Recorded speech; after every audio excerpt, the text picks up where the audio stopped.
किसानों को खेती करने के लिए महंगे उपकरण अब ओला उबर की तर्ज पर किराए पर मिलेंगे। इसके लिए सरकार खुद एग्रीगेटर बन गई है। कृषि मंत्री नरेंद्र सिंह तोमर ने लघु एवं सीमांत किसानों को घर बैठे खेती में यांत्रिक सुविधा उपलब्ध कराने के लिए मोबाइल फोन आधारित customer hiring centre for machinery app जारी किया है। तोमर ने इस अवसर पर कहा कि छोटे किसान महंगी फार्म मशीनरी खरीदने में सक्षम नहीं होते हैं और बैंक भी उनकी मदद नहीं करते हैं, जबकि बड़े किसान फार्म मशीनरी खरीदने में तो सक्षम होते ही हैं, साथ ही बैंक भी उनको ऋण दे देते हैं। इसी को ध्यान में रखकर सरकार ने मशीनरी ऐप का विकास किया है। इसके माध्यम से किसानों को 50 किलोमीटर के दायरे में ऐसे केंद्रों और उन पर उपलब्ध मशीनों की जानकारी मिल जाएगी।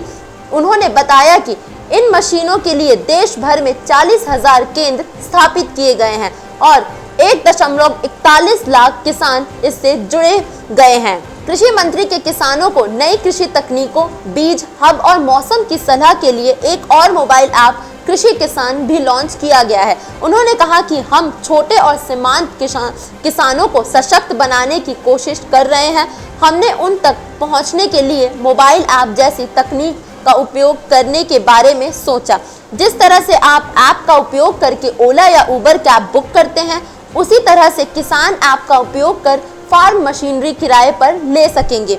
उन्होंने आगे ये भी कहा कि सभी कस्टम सेवा प्रदाताओं और किसानों को एक साझा मंच पर लाया गया है। उन्होंने कहा कि अब तक इस मोबाइल ऐप पर 1,20,000 से अधिक कृषि यंत्रों और उपकरणों को किराए पर देने के लिए 40,000 कस्टम हायरिंग सेंटर पंजीकृत किए गए हैं। ऐप को क्रांतिकारी सेवा के रूप में बताते हुए उन्होंने कहा कि ऐप के माध्यम से किसान ये जान सकते हैं कि उनके खेत के पास कौन से हायरिंग सेंटर उपलब्ध हैं। कृषि मंत्री ने कहा कि चालू खरीफ में बाढ़ से हुए नुकसान का आकलन किया जा रहा है तथा केरल को फसल बीमा के दावों के लिए 300 करोड़ रुपए जारी किए गए हैं। Bureau report, market times TV.